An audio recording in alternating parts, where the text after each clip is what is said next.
They say home is where you feel safest. But what if the place you call home wasn't yours at all? What if it was watching you? This is not just a story, it's a warning. I was exhausted, that kind of bone-deep exhaustion that wraps around your spine and seeps into your brain. The office lights, those soulless fluorescent tubes, still buzzed behind my eyelids, even as I climbed the stairs to my third-floor apartment. Apartment 3C, mine, for over 2 years now. My key slid into the lock like muscle memory. The deadbolt clunked, and I stepped inside. The stale warmth of leftover noodles and worn furniture greeted me like an old friend. I didn't even make it to the bedroom. The couch, the sagging one with the crooked leg, pulled me in like gravity. I collapsed, let sleep take me. The city noise faded. But it didn't last. A cold shaking hand gripped my shoulder and yanked me awake. "Hey! Hey!" someone barked.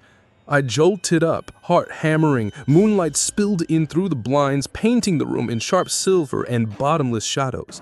A man stood over me, gaunt, sweating, eyes wide like twin moons. "What the hell are you doing in my apartment?" His voice was dry, cracked like old concrete. My throat tightened. "No, this is my place, 3C. I live here."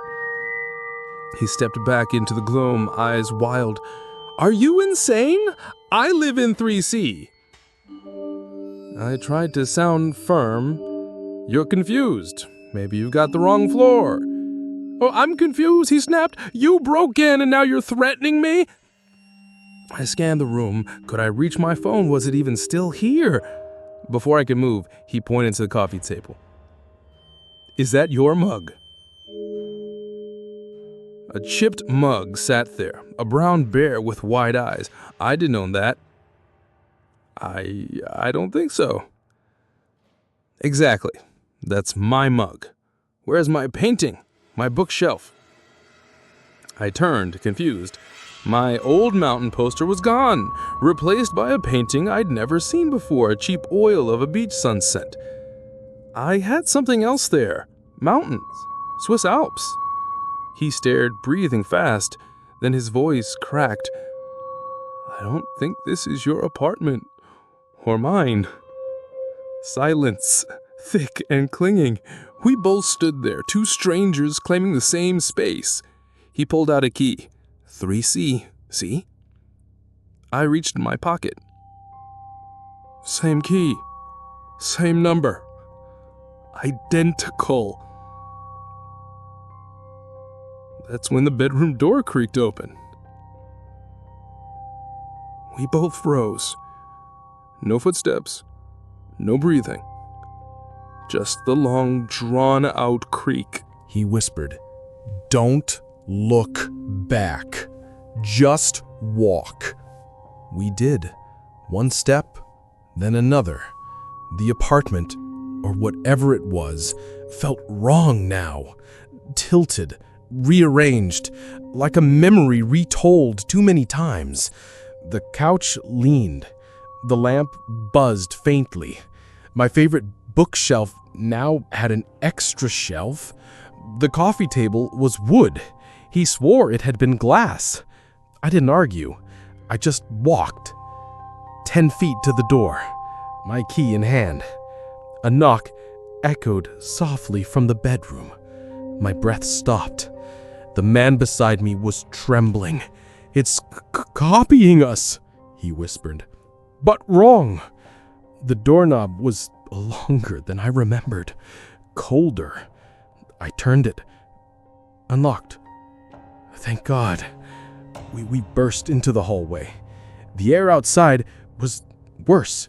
The hallway was rotted. Wallpaper hanging in strips. Doors broken. The lights flickered, buzzing with a sick yellow tint. The smell of mold and decay slapped us like a wall. "This building, it's condemned," he said. A notice, faded, torn, hung by the stairwell. Condemned. Entry illegal. Dangerous. I turned to look at our door, 3C. The paint was cracked. The wood was blackened with rot, the number barely visible. And yet, both our keys had opened it? That's when I saw it. A movement. A shift. Something inside that apartment moved. No footsteps. No sound. Just a shape. Too tall. Too twisted. Too wrong. Slipping forward from the shadows. Its limbs bent sideways. Its face sagged like wax. And somehow, it fit in that hallway. Even though it shouldn't. It tilted its head.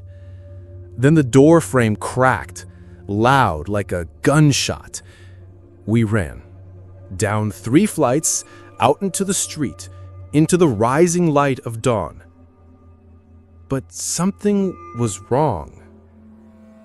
This wasn't my street. I didn't live in an apartment.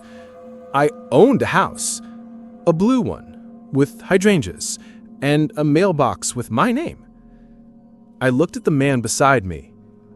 He was pale, shaking. "Do you remember going inside?" he asked. I didn't answer. Because I didn't. And then came the real question. The one that's haunted me ever since. If we didn't open that door, what let us in? We escaped something that mimicked our lives, but poorly, imperfectly. It knew enough to fake our keys, fake our furniture, even fake our memories. But it got it wrong, and we noticed. That's the only reason we're still alive. So tell me, if you came home tonight and things felt just a little bit off, would you still go to sleep on that couch? Subscribe for more true horror stories that mess with your mind. Stay alert, stay grounded. And if your home doesn't feel like home, maybe it isn't. Inspired by a Reddit post. Find the link in the comments.